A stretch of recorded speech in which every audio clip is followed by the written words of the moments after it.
Bonjour et bienvenue dans cette vidéo de formation Unity 3D consacrée à la présentation de l'orienté objet. Alors, qu'est-ce que l'orienté objet, la programmation orientée objet, aussi appelée PO, programmation orientée objet? Et la programmation orientée objet, il faut voir ça comme une évolution de la programmation standard, c'est-à-dire qu'à la base, on avait un programme qui commençait de la ligne 1, qui allait à la ligne 2, à la ligne 3, etc. etc. Ça, c'est le langage procédural, c'est-à-dire qu'il y a une procédure, et ben on la suit. La programmation orientée objet, c'est une autre façon de voir la programmation. Par exemple, nous avons vu dans les variables qu'on pouvait mettre un nom à quelqu'un, qu'on lui donnait un âge, qu'on lui donnait des caractéristiques, un poids, etc. Et c'est dans ce sens-là qu'il faut imaginer la programmation orientée objet. Dans le cadre de la programmation procédurale, si par exemple on avait besoin de gérer une voiture et une personne, eh bien on n'utiliserait qu'un seul script.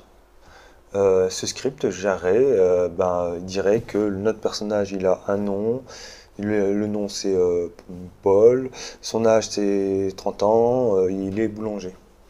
Et dans ce même fichier, il gérerait aussi la voiture, qui serait une Mercedes, qui fait 200 chevaux, qui a 3 roues, pourquoi pas, admettons. Et donc, un même programme va gérer l'ensemble des objets dans la scène. Le problème de cette façon de faire, c'est lorsqu'il y a un souci. Lorsqu'il y a un bug, lorsque l'on doit corriger par exemple le comportement de Paul. Le problème c'est qu'il faut retourner dans le script, et le script peut être long, il faut savoir où est-ce que le comportement spécifique à la situation qui pose problème est, le corriger en conséquence et agir. Ça peut être long. Nous on voit des petits scripts, maintenant imaginez que vous ayez des scripts qui fassent 10 000, 20 000, 100 000 lignes de code, c'est possible. Ça devient gérable. C'est là que la programmation orientée objet fait son effet. Admettons, dans le cadre des voitures. Voilà, on a plusieurs voitures. Eh bien, dans la programmation orientée objet, la voiture en tant qu'objet, puisque c'est un objet, entre guillemets, va se gérer à elle-même. Par exemple, je prends le cadre de cette première voiture. Il n'y a quand même que des voitures standard. Oh, pas mal. Par exemple, cette voiture va dire elle-même, je suis une voiture, je ne sais pas, je dis une marque, on va dire encore une fois Mercedes. Je me fais insulter par ceux qui sont ultra connaisseurs de voitures. Je dispose de 4 roues, j'ai une voiture, j'ai une couleur noire, mais le dessous il est rouge, j'ai 2 phares, j'ai 4 roues, j'ai un aileron arrière, j'ai 2 rétroviseurs. Ainsi, notre programme, lorsque l'on va avoir besoin de ces informations, on va demander à la voiture, bon bah écoute, c'est quoi ta marque? Et la voiture va répondre, eh ben ma marque c'est Mercedes. Ainsi, si jamais on a besoin de changer la marque de la voiture, eh ben on n'a pas besoin d'aller dans le gros fichier où il y a toutes les informations. L'information est déportée dans une classe, c'est-à-dire ce qui définit notre objet. Et dedans, eh ben on va changer Mercedes en, je sais pas moi, une Clio. Mais admettons que on ait besoin d'autre chose. Par exemple, toutes les voitures ne sont pas comme celle-ci. Par exemple, je reprends le cas de cette magnifique voiture. Je viens de tomber amoureux. Je la mets en gros pour que vous la voyez bien quand même. Dans le cadre de la création procédurale, il aurait fallu refaire un petit peu le script, modifier certaines choses, notamment le variable qui définit le nombre de roues. Là, il y en a 4 et 3, 7. On peut imaginer qu'il y en ait le double, puisqu'il y en a une de chaque côté, j'espère. Donc 14, donc il faudrait redéfinir ça, dire que il y a une arrivée d'air sur le toit, que je ne sais pas, moi qu'il y a des échappements à l'avant et pas à l'arrière. Dans le cadre de du langage procédural, il aurait fallu refaire le script. Dans le cadre de la programmation orientée objet, Lorsque l'on va créer notre objet, on va lui dire « tu es une voiture », donc qu'elle soit comme ça, ou comme ici, ou n'importe quel modèle ici présent, même celle-là, pour l'instant, notre objet va comprendre qu'il est une voiture. Puis ensuite, on va lui dire, mais écoute, dans le cas ici, on va lui dire, tu as 4 roues. Dans le cas ici, on va lui dire, tu as 14 euros. Et c'est lui-même qui va gérer ces informations. Ainsi, quand on va demander les informations à cette voiture-là, bonjour, je te demande combien tu as de roues, elle va répondre 4. Si je demande à cette voiture-là, bonjour, combien tu as de roues, elle va répondre 14. Même s'il y a le même script derrière. Donc ça va nous permettre de créer différentes choses. On peut par exemple voir ça avec les voitures, on peut imaginer aussi avec, de façon plus générique, les véhicules, les animaux. On va lui demander au programme peut-être quelle espèce il va répondre chez un chat. Alors bien sûr c'est imagé, hein. Le chat il parle pas. Mais vous pouvez très bien faire un jeu avec un chat qui parle. Hein. Ça a bien fait un succès avec iPhone. Tom, le chat qui parle. Alors, qu'est-ce qu'une classe? Alors je retourne dans mon Unity avec un projet vide.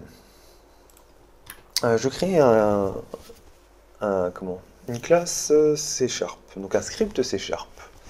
On va lui mettre voiture, pour reprendre l'exemple de voiture.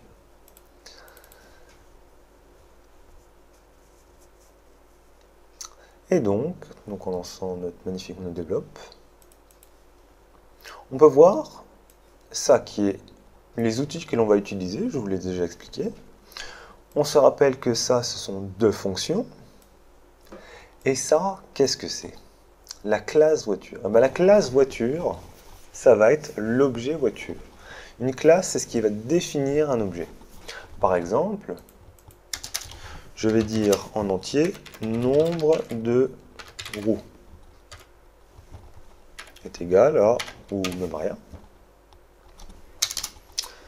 Et je vais pouvoir dire aussi string marque.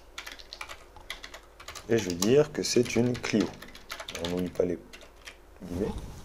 Ainsi, on a déclaré des variables. Et bien maintenant, on sait que lorsque l'on crée cette voiture, donc je sauvegarde, je vais attacher cette voiture, on va créer un magnifique cube. Ça fait très longtemps qu'on ne l'a pas utilisé. J'espère qu'il ne vous a pas trop manqué. Voilà, une voiture, une magnifique voiture. On va renommer en voiture. Et on va lui attacher le script voiture. Et bien maintenant, alors on va ajouter les petits attributs publics pour qu'on les voit dans la hiérarchie. Je lance le jeu, s'il veut bien se lancer. Voilà, si je regarde, le nombre de roues, il ne sait pas combien il en a, alors par défaut, il a dit qu'il n'en avait pas, 0. Et la marque est Clio. Classe va permettre de définir notre voiture. Par exemple, si je crée une autre voiture, donc un autre cube, attendez, oui. Hop, on déplace, on va l'allonger, et là, c'est plus une grosse voiture, c'est une voiture haute, c'est un mini 4x4. On va le renommer en mini 4x4. Et on va lui attacher ce script qui gère la voiture. Et on va changer sa marque directement dans l'inspecteur et on va dire 4x4. Et je lance le jeu. Ainsi, notre première voiture est une Clio, notre deuxième voiture est un 4x4. On va essayer ça avec notre script. On va lui demander d'afficher sa marque. Donc on va dire je suis un ou une, puisqu'on dit une Clio, et on ajoute la marque. Marque, voilà. On ferme la parenthèse, point virgule. Donc là, j'ai modifié un seul script, et je lui demande d'afficher la marque. Si je lance les deux au lancement vont aller dans leur fonction start, et on leur demande d'afficher la remarque. La Mini 4x4 dit « je suis une 4x4 », la Clio dit « je suis une Clio ». Donc pour un seul changement dans un seul script, je peux modifier le comportement ou définir le comportement de tous les objets du même type dans ma scène. Et c'est là la force de la programmation orientée objet. Alors, vous êtes en train de me dire, oui, ben là je vois pas trop de différence entre ce qu'on a fait depuis le début. Et c'est normal, depuis le début, on fait de la programmation orientée objet. Alors il faut savoir que ce n'est pas juste une mode, que ce n'est pas juste un truc pour dire ouais bon bah c'est de la PO, de la programmation orientée objet. C'est quelque chose qui est de plus en plus utilisé, qui est déjà à l'heure actuelle très utilisé. Notamment le C++, qui est un langage de programmation qui est très utilisé pour faire des moteurs de jeu, par exemple le CryEngine ou le Unreal Engine sont faits en C++. Unity 3D est fait lui-même, je crois, en C++. Des jeux vidéo sont en général des très gros faits en C++, et le C++ est un langage orienté objet. Il faut savoir qu'entre le C et le C++, les deux permettent la même chose, de faire quasiment la même chose, mais leur façon de programmer et de concevoir le logiciel est juste différente. L'un est procédural, l'autre est orienté objet. D'ailleurs, pour l'anecdote, pourquoi C++? Eh bien C++, lorsqu'on fait un i et qu'on met plus, c'est qu'on incrémente, vous avez déjà vu ça. Mais le C++, c'est l'incrémentation du C, c'est-à-dire que c'est l'évolution du C. Pourtant, les deux permettent de faire la même chose, simplement le C++ a importé la notion d'objet. Alors, c'est pas lui qui a créé l'objet, mais c'est lui qui a permis la chose. Donc, nous avons vu ce que c'est les classes, et maintenant, il faut qu'on redéfinisse certains thèmes. Là, ce sont des variables définies pour notre objet, c'est-à-dire qui sont créées en dehors des fonctions. Et bien, il faut savoir qu'on appelle ça des attributs. Attribut, c'est une variable. Une variable n'est pas forcément un attribut. Par exemple, public int nombre de roues, dans cet emplacement-là, c'est-à-dire en dehors des fonctions mais à l'intérieur de notre classe, c'est un attribut de notre classe voiture qui définit le nombre de roues. Si ici je fais int nombre de chevaux égal à 200, un gros bolide, ça c'est une variable. Pourquoi? Parce que en dehors de cette fonction, elle n'existe pas et donc elle ne définit pas notre objet. Par conséquent, c'est une variable, mais pas un attribut. Ici, ce sont des attributs qui sont également des variables. Autre chose, depuis le début, j'utilise le terme fonction pour ces choses-là, alors qu'il faut savoir que ce ne sont pas des fonctions, mais des méthodes. Il n'y a pas vraiment de différence entre une fonction et une méthode. C'est comme un attribut et une variable. Grosso modo, une méthode, c'est une fonction qui fait partie d'un script, qui fait partie d'un objet. Il est plus approprié en programmation orientée d'objets de dire méthode et attribut pour définir bien lorsque vous parlerez avec des collaborateurs. C'est juste pour éviter les quiproquos. Maintenant, si vous lui dites dans cet objet j'ai besoin de cette fonction-là, il va comprendre que c'est une méthode. Il n'y a pas de souci. Voilà pour cette, on va dire, débroussaille. C'est pas français. Pour avoir un peu éclairé votre lanterne sur ce qu'était la programmation orientée objet. On va voir une deuxième vidéo derrière qui va continuer à parler de l'orienté objet. Alors rien de spécifique, hein. Il n'y a rien de changé par rapport à notre façon de faire puisque nous faisons de l'orienté objet depuis le début.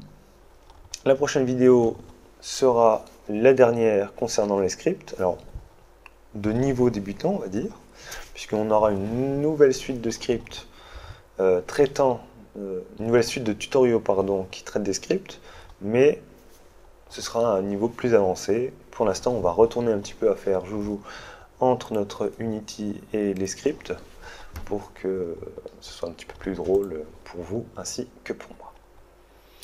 A tout de suite.